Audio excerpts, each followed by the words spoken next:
গত মাসে পাকিস্তানের বিপক্ষে বাংলাদেশ ক্রিকেট দল যখন সেরা ক্রিকেট খেলছিল, উল্টো দিকে তখন দেশে চলছিল ভয়াবহ ক্রান্তিকাল। দেশের দক্ষিণ পূর্বাঞ্চলে চলছিল বন্যা, সাথে সরকার পতনের পর বিরাজ করছিল চরম অস্থিতিশীল পরিস্থিতি। তবে মাঠের খেলায় মগ্ন থাকলেও দেশের মানুষের কথা এক মুহূর্তের জন্যও ভোলেননি ক্রিকেটাররা। পাকিস্তানের মাটিতে ম্যাচ সেরা হয়ে মুশফিকুর রহিম বলেছিলেন পুরস্কারের অর্থ দেবেন বন্যার্তদের সহায়তায়। Energetic player of the match পুরস্কার জিতেও একই সিদ্ধান্তের কথা জানিয়েছিলেন Liton Das.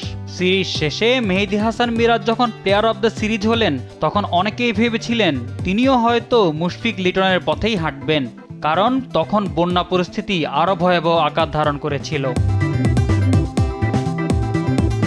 Player of the সিরিজের পুরস্কার হাতে নিয়ে ঘোষণা দিলেন মিরাজও, তবে তা বন্যার্তদের জন্য নয়। মিরাজ জানান পুরো অর্থই দেবেন বৈষম্য বিরোধী ছাত্র আন্দোলনে নিহত এক রিকশা চালকের পরিবারকে।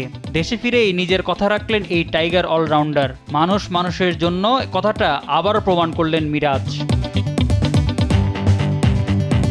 বৃহস্পতিবার সেই রিকশা চালকের পরিবারের হাতে পুরস্কারের অর্থ তুলে দিয়েছেন মিরাজ। পুরস্কার থেকে পাওয়া 2,15,000 টাকার পুরোটাই পরিবারটির হাতে তুলে দেন মিরাজের বাবা জালাল হোসেন তালুকদার। পাশে ছিলেন মিরাজ এবং তার মা মিনারা বেগম। বুধবার চেক হস্তান্তর করলেও মিরাজ তা প্রকাশ্যে আনেন বৃহস্পতিবার। চেক হস্তান্তরের একটি ছবি নিজের ভেরিফাইড ফেসবুক পেজে পোস্ট করেন তিনি। ছবির সঙ্গে মিরাজ লিখেছেন, সম্প্রতি অনলাইনে ছড়িয়ে পড়া একটি ভিডিও আমার চোখে পড়েছিল। ভিডিওতে বৈষম্য বিরোধী ছাত্র আন্দোলনে নিহত এক রিকশা চালক ভাইয়ের সন্তানের কান্নাজড়িত কণ্ঠের কথাগুলো আমাকে বারবার ভাবিয়ে তুলেছে। সে ভাইয়ের পরিবারের পাশে দাঁড়ানোর সংকল্প করেছিলাম, কথা দিয়েছিলাম পাকিস্তান সিরিজের ম্যান অব দ্য সিরিজের পুরস্কারের অর্থ তুলে দেব তাদের হাতে।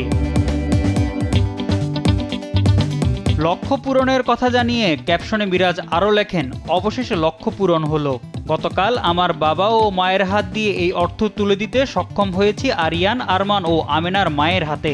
জানি হারানো জীবনের তুলনায় এই অর্থ কিছুই নয়। আমার এই সামান্য অর্থে তাদের জীবনকে কিছুটা সহজ করাটাই আমার সার্থকতা। গত মাসে পাকিস্তানের বিপক্ষে প্রথম টেস্ট জয়ের পাশাপাশি স্বাগতিকদের হোয়াইট ওয়াশ করে সিরিজ জিতেছে বাংলাদেশ। আর এই ঐতিহাসিক জয়ের অন্যতম নায়কদের একজন ছিলেন মিরাজ। 2 ম্যাচের টেস্ট সিরিজে পাকিস্তানকে বাংলা ওয়াশ করার পথে 250-তে 155 রানের পাশাপাশি 10টি উইকেটও নেন তিনি, জেতেন সিরিজ সেরার পুরস্কার।